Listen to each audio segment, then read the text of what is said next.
फल का साइज हम कैसे बढ़ाएंगे और मार्केटिंग विपणन व्यापार किस तरह से हमको करना होगा। तो पहले हम बात करते हैं सीधे फल का साइज बढ़ाने के लिए।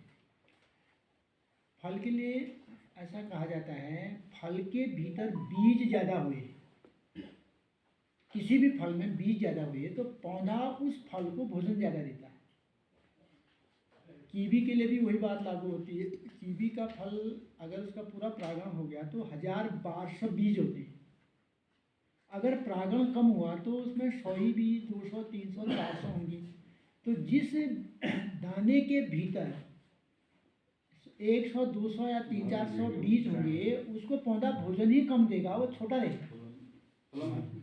जिसके भीतर बीज ज़्यादा होंगे उसको पौधा भोजन ज़्यादा देगा तो फल भी बड़ा होगा। पौधा फल को फल के लिए भोजन नहीं देता है, बीज के लिए भोजन देता है।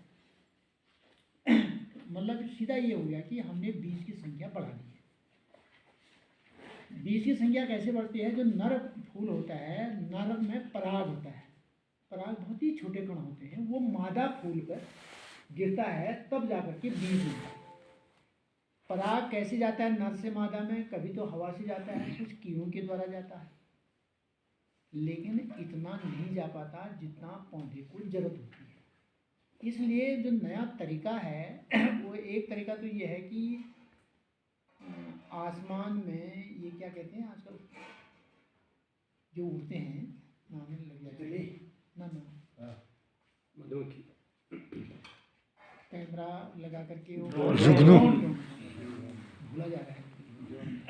विदेशों में तो ड्रोन में पराग भर देते हैं, वो बगीचे में घूमता रहता है, पराग नीचे गिरता रहता है और हर फूल को मिल जाता है और दूसरी जगहों पर। लेकिन हमारे पास न संसाधन है, न इतने सिलसिले में बगीचे हैं। दूसरा तरीका यह है कि हम नर फूल को तोड़ करके मादा फूल के मुंह पर थोड़ा सा टच करते हैं, हल्का सा रगड़ते हैं, बस थोड़ा सा 1-2 दिन ऐसा किया। नर फूल तोड़े, नर फूल तोड़ने के बाद थोड़ी देर के लिए उनको धूप में रखा, 10-15 मिनट या 15-20 मिनट जैसा, ताकि उसका जो पराग होता है वो पराग बाहर निकल जाए।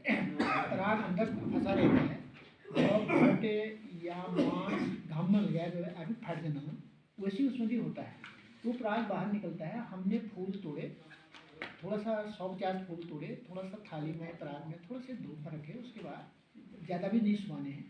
नर फूल पकड़ा, मादा फूल के मुंह पर टच कर दिया। किस पर करना है? मादा फूल जब खिलता है तो पहले दिन चटक सफ़ेद होता है, बिल्कुल सफ़ेद। नर फूल को हमने उस पर टच कर दिया। आज जितने मादा फूल खिले हैं सब पर हमने टच कर दिया। कल हम बगीचे में जाएंगे तो जो चटक सफ़ेद रंग था, जिनमें परागण हो गया है, जिनको पराग मिल गया, उनमें हल्का पीलापन आ जाएगा, वो चटक सफ़ेद नहीं होगा। तो परागण करने वाले समझ जाएंगे कि ये कल का फूल है, इसमें हमने परागण कर दिया है। हर रोज अगर हम कर सकेंगे तो अच्छा रहेगा। अगर हर रोज नहीं कर सकते हैं तो 2-3 दिन में भी कर सकते हैं। 2-3 दिन में भी परागण हम कर सकते हैं। मादा फूल पराग लेने के लिए 1 हफ्ते तक इंतजार करती है। आज माना मादा फूल खिल गया, आज ही उसको पराग नहीं मिला, कल परसों 1 हफ्ते तक उसको मिल जाए, कोई हर्ज नहीं, वो ले लेगा। लेकिन जो नर का पराग है वो 2 दिन से ज़्यादा नहीं टिकता है।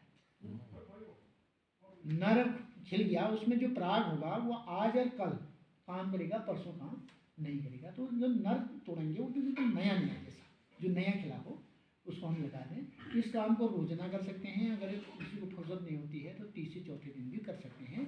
हाथ से आपने परागण कर दिया, बहुत पराग पहुँच गया फूल के भीतर, बहुत बीज बन जाएगी, और जब उसके अंदर बहुत बीज बन जाएंगे तो पौधे को उसे भोजन खिलाना ही खिलाना होगा, उसको देना ही देना होगा और फल बड़ा हो जाएगा। एक बात।